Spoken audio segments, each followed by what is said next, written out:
Hey, I'm ZSH Plays. Welcome to Bellemont Zoo, where today we're going to be building a big, beautiful habitat for a small but beautiful animal. It's our first ever habitat for the Pallas Cat. Let's go. We've got one spot left in the Asian area, which you can see on the right here, and that's where we're going to be building today's habitat. We'll also be taking a look at the exciting new announcement for Planet Zoo that came out on Wednesday. More on that later, but let's talk about what we're going to be building today. What I want to build is something that IRL would be the best Pallas Cat habitat in the world. Simple as that.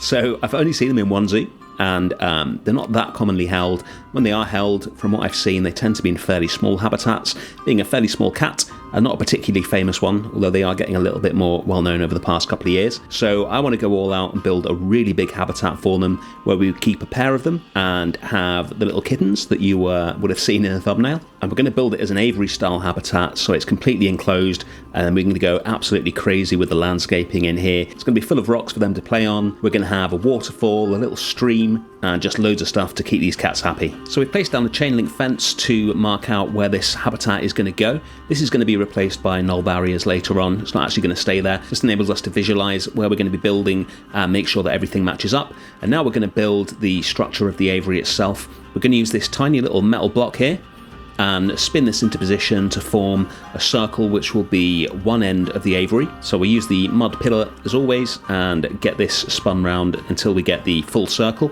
We're only going to need half of that circle, but we're going to need two of it. So we need to make a whole circle, and then one half of it will be at this end of the aviary, and the other half will be at the other end of the aviary. The shape of the habitat and the way it works is loosely inspired by some aviaries I saw at Bird Paradise in Singapore. But this style of habitat is becoming more popular even for non-birds, any animal that's good at climbing. They have some similar ones to this in San Diego Zoo. So you can see we've copied that circle down to the other end of the aviary. And now we're going to join them up with the straight part, and then we'll go in and delete the extra bits of circle that we don't need in the middle. This is all just made from that one tiny little metal piece. It fits together really seamlessly, and it's pretty much the perfect size for this. This is going to form the base of the aviary later on as well. And now we've got the straight parts in on both sides, we can just select them, and then we're going to drop them down so they fit together seamlessly with the circular parts that we just built. There we go. Let's move on and get the mesh in. The reason we're going to put our own mesh in rather than use the mesh that's already on those chain link barriers is that I want it to be curved. So it's going to curve inwards from the top, and then hang down fairly straight and then curve outwards at the bottom. That's how it worked in the aviaries I saw in Singapore, and it's just a much more interesting look than just having a straight chain link fence. So all we need to do is build one section of this, which is what we're doing here.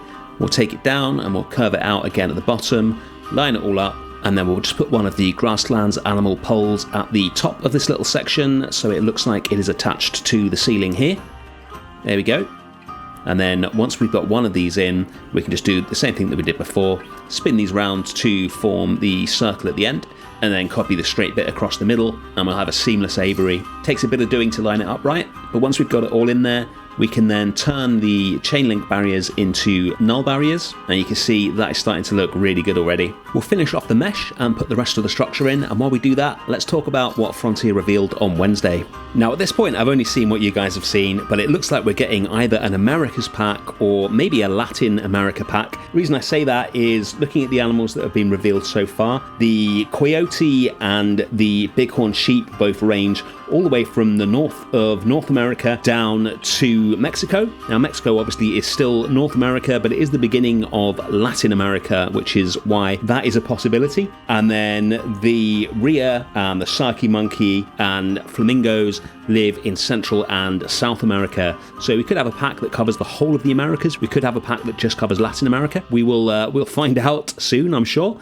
with another couple of animals and the name of the pack whenever Frontier choose to reveal that. I asked you in the video I posted on Wednesday to let me know what you thought or hoped the final two animals would be, and it looks like Coati and Ocelot are the most popular choices, and that's not particularly surprising. Coatis are super common in zoos and they're so cute. I really, really want those to be added, and as far as I'm concerned, you can't have too many cute cats in the game. American black bear was another popular choice, and whilst as a species that doesn't excite me that much, I think the original bears in this game, or the base game bears, are not the best models. They kind of look like potatoes.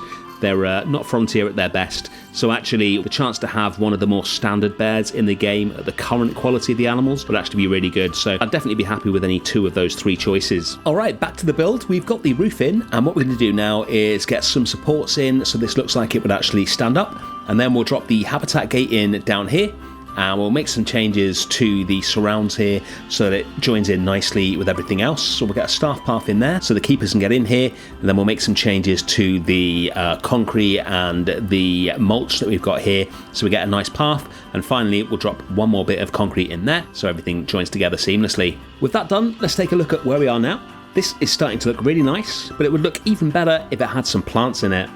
There we go, now it's starting to look like a habitat. We've just got a little bit more work to do on the door, and then we can move on to the interior. All we need to do is surround the door with some metal poles so it sits in better with the rest of the outside, and then it's onto the inside.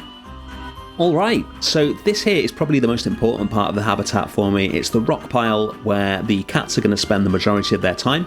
In fact, it's so important we're going to have 2 of them, one at either end of the habitat, and we'll make sure we've got lots of enrichment items in between to encourage them to walk from one to the other. It's inspired by a sequence in the BBC Nature documentary that I watched a couple of years ago where there was a Pallas Cat and her kittens who lived in this little pile of rocks out on the steppes somewhere. I think it was Mongolia, but I might be wrong. And the kittens would spend their days playing around on these rocks, chasing after the little pikers that the mother would bring back for them to eat. It was such a gorgeous little sequence. I thought it would be great to try and recreate that as closely as possible.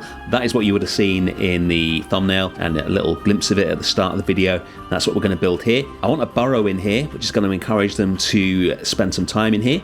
So we need to incorporate that, which is why we've raised the terrain here to make sure we can get the burrow at the right height. And we also need to make sure that the cats can get up here. So we'll need to incorporate some climbing elements as well as all these rocks. And one thing I noticed when I was building this, seems to be a bug in the game at the moment, where none of the climbing pieces are actually marked as appropriate for the Pallas Cat. So if you're building your own Pallas Cat habitat and it doesn't seem like they have any climbing, all the usual climbing for small animals does work for them. They've just not been tagged as usable by them for some reason. But we'll get onto the climbing in a bit, because first we need to make the perfect little pile of rocks for them to call their home. So we're going to do this mainly with the natural rocks. Might put a few of the faux rocks in here and there just for interest, but we want this to look like a pile of actual rocks that the zoo has built here. And we'll cover up the burrow as much as possible so it just looks like a little gap in the rocks that they can go into. Just spend a lot of time getting this to look as good as possible, because like I say, we're going to have 2 of these. We'll make a little modification to the one that we end up copying onto the other end of the habitat, just to make sure they're not both exactly the same. What I like to do when I'm placing rocks like this is to pay attention to the texture of the rocks and the cracks in the rocks, and try and get those to line up with the rocks that you are placing the rock that you're using at the moment next to try and make sure that everything fits together in a realistic fashion. So we've done that with the larger rocks, and now we're going to get some smaller rocks in to try and get that burrow to sit a bit better in with the rock pile. I really wish the burrows were flexi-color. I don't really know why they're not, because they're basically just one color. It would be really easy to make them flexi-color. Maybe they'll surprise us in the new update. Now we're going to take the smallest of the faux rocks and use align to surface so we can just place these onto the larger rocks in the terrain, and then we'll individually sink each one of these down so just the ends of them are poking through, makes them look like little pebbles that are just scattered on the rock pile. We'll just do this last one up here. There we go. And once we've got the beginnings of the rock work in, we'll start playing around with the terrain as well. Once we paint that with the rough rock texture, that's going to sit in really nicely with these temperate rocks. And we'll put a few sage bushes sunken into the ground here and there as well, just for a little splash of vegetation.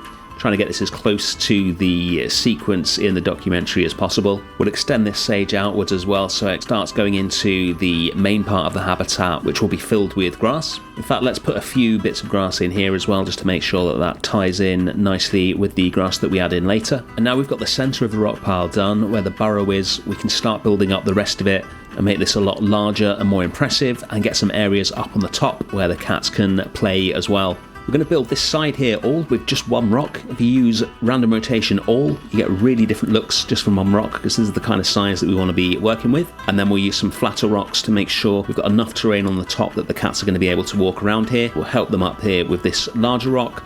And then finally, we'll start putting the climbing in just to make sure they can definitely get up here. So we're going to use a few of the different natural climbing branches to get a pathway up here.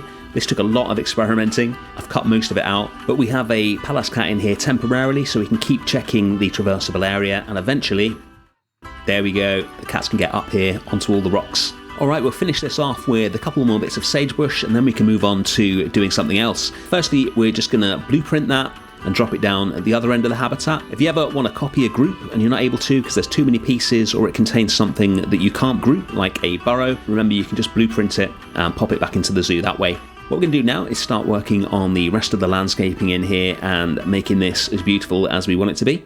So we're going to drop in our rocks that we always use for things like this at the back of the habitat, and then we're going to create a new rock pile using the faux rocks. I wanted a bit more of a jagged kind of look to the rocks, which is something I saw a lot of in the documentary I was watching, and this faux rock does a good job of that. It's got some really deep kind of fissures in it.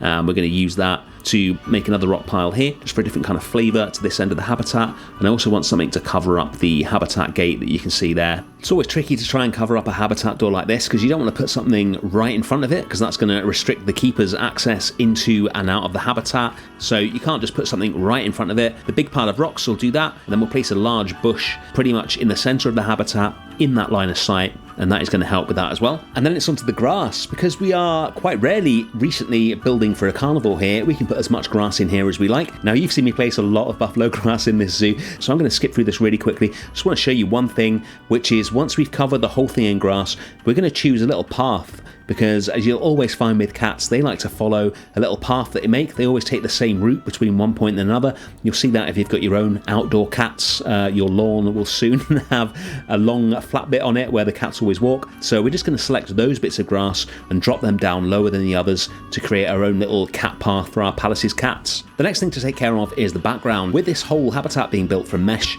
that means when you stand at the front of it, you can see right the way through to the back of it. So we need to make sure that behind it, we've got some more impressive scenery. It still gives the feeling of a natural environment out on the steppes. So we'll fill that in with some of the rocks that we created for the GEFORCE's horse, and then we'll make the stream and the waterfall that I spoke about earlier. We'll push the terrain down in the shape of a stream, widen it out a bit at the end, and then put the water in. And then we just need to move the grass out of this area so that we've got this beautiful little kind of mountain stream effect. Now, I only discovered this during my research for this episode, but Pallas cats can and often will swim. This was discovered by a researcher in India when a Pallas cat with kittens moved into someone's house out on the Indian part of this terrain, and the family actually moved out and moved in with relatives to let this female cat and her kittens go about their lives until the kittens were old enough to fend for themselves, which is an amazing thing to do. And the researcher discovered there was a stream in between the house the Pallas cats were staying in and their hunting grounds, and they would actually swim through this stream to get there.